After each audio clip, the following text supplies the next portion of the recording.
It's okay guys, welcome back to my channel. If you just seen me, hi, my name is SINDYAKPOLO. Good to have you here. You're most definitely welcome. In this video I'm going to be sharing you tips on how to make your makeup last longer or last up to 8 hours and more.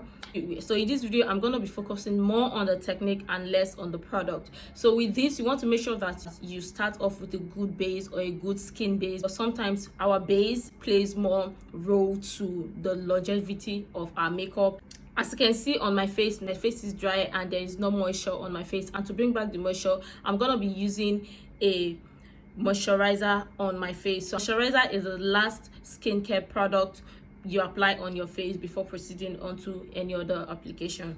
And so for this singular reason, after applying the moisturizer, you want to make sure to allow your skin to absorb all of the moisture before proceeding on to the next step. Right, so moving on to the next step. So in this step you want to make sure that you start applying your primer.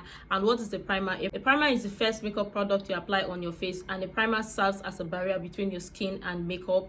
And you want to make sure that the primer you're using is suitable for your skin type. Apply the primer in the areas of your face where you need to apply primer or where you need to prime. I'm going to apply the primer in the areas where I have large pores and I tend to produce oil the most on my face. I'm gonna be using a foundation to apply on my face. And now for foundation, I love using a skin-like foundation as opposed to using a full coverage foundation or a foundation with a fuller coverage. Now it depends on preference. And with this, I tend to not use a lot.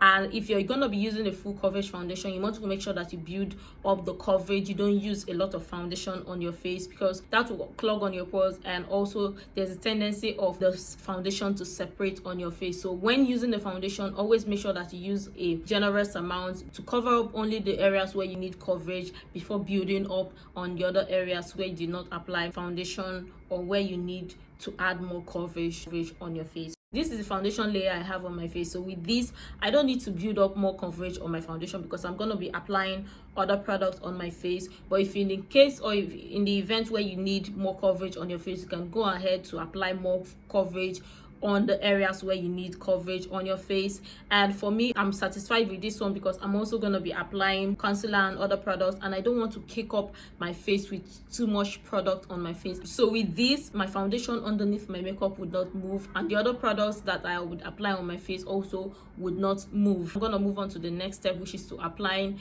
concealer underneath my eye or in the areas where I want to highlight or where I want coverage. And for this singular reason, I'm going to be applying the concealer underneath my eye, the bridge of my nose and my forehead area, because I want to highlight those areas. So I'm going to be applying the concealer on the areas, and also going to be using a damp beauty sponge to blend the concealer or to blend it into my skin. At this point, you want to make sure that you apply all of your cream product. And for this, I'm also going to be applying a cream blush. And if you have textured skin or if you have large pores, you want to make sure to avoid the areas where you have large pores, so your cream product does not settle on your pores to cause your makeup underneath to separate. So now that I've applied all of the cream products and I am satisfied with the blend or with the way my skin underneath is looking like, now I'm going to proceed to the next step, thereby applying a setting powder to set cream products, because if you don't set your cream products, they would move, and you don't want your cream products to move. Going in to set the cream products would make the makeup stay in place. And for this, I'm going to be using a setting powder to set my under eye area and the areas where I applied concealer products, so the products do not move or separate underneath my makeup. To blend your under eye, you want to make sure you take off the creases by going over with your beauty sponge to blend the crease lines, because usually concealers usually settle underneath your eye, especially if you have crease lines over there or in that area, and you want to make sure to blend it off so you don't apply powder on the crease line, because once you apply powder on there, that is it, and it's going to stay there. You want to make sure to blend it off or take off the crease lines using your beauty sponge. All you have to do is to push the product up gently using your beauty sponge and also blend it. And you have to do it one eye at a time. To apply the powder underneath my eye, before applying the powder, you want to make sure you tap off the excess at the back of your hands so you don't apply too much product underneath your eye, so the powder does not look too bright or too ashy underneath your eye. And with this, you can see that I'm gently pushing the product into my skin, so that way it's not going to separate the concealer or separate the cream products we just applied. Because if you apply the product and you don't push it into your skin, it's going to separate. So make sure that when you're applying your powder to set your under eye area or to set your makeup, you want to make sure to push it into the skin and concentrate on one area at a time. At this point, you want to make sure you set the rest of your face, or set the entire part of your face where you did not apply concealer, especially the areas where you applied foundation. And for this, you want to use all over face powder. Now, an all over face powder is generic powder or general powder that is close or similar to your skin tone, and you want to make sure you use that to blend everything seamlessly on your face. And for this, I'm going to be using a powder palette. I hit pan on this one, guys, but yeah, this is what my face is currently looking like now. We have everything all blended into the skin, and I'm also going to move or proceed to the next step. This is the time where you want to either contour or bronze using your powder. And because I did not use any form of cream bronzer or cream contour, I'm going to be using a powder contour to contour my face, just to bring back some structure to my face. And you can also use a bronzer to warm up your face, to bring warmth to your face, so your face doesn't look too flat.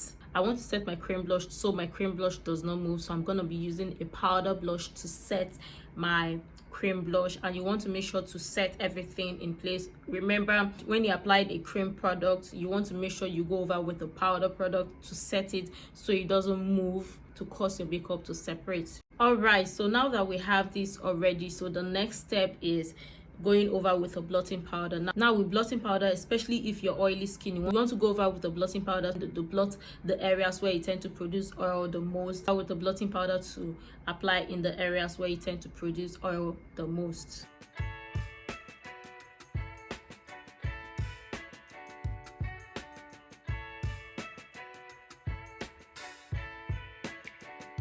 Alright guys, so this is the finished look, and with this technique, if you follow this technique of makeup application, your makeup will last longer and will last more than 8 hours, and your makeup will not separate, or your foundation will not separate underneath your makeup.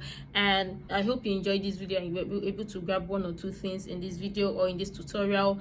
Also, let me know other areas you're having troubles with and what other videos you'd like to see from me going forward. And if you're not yet subscribed to my channel, do well to hit the subscribe button down below, turn on your post notification bell so you don't miss out on my future uploads. Give this video a thumbs up if you like it, and also check out my other videos for product recommendation and other tutorials that you might find interesting to stay connected.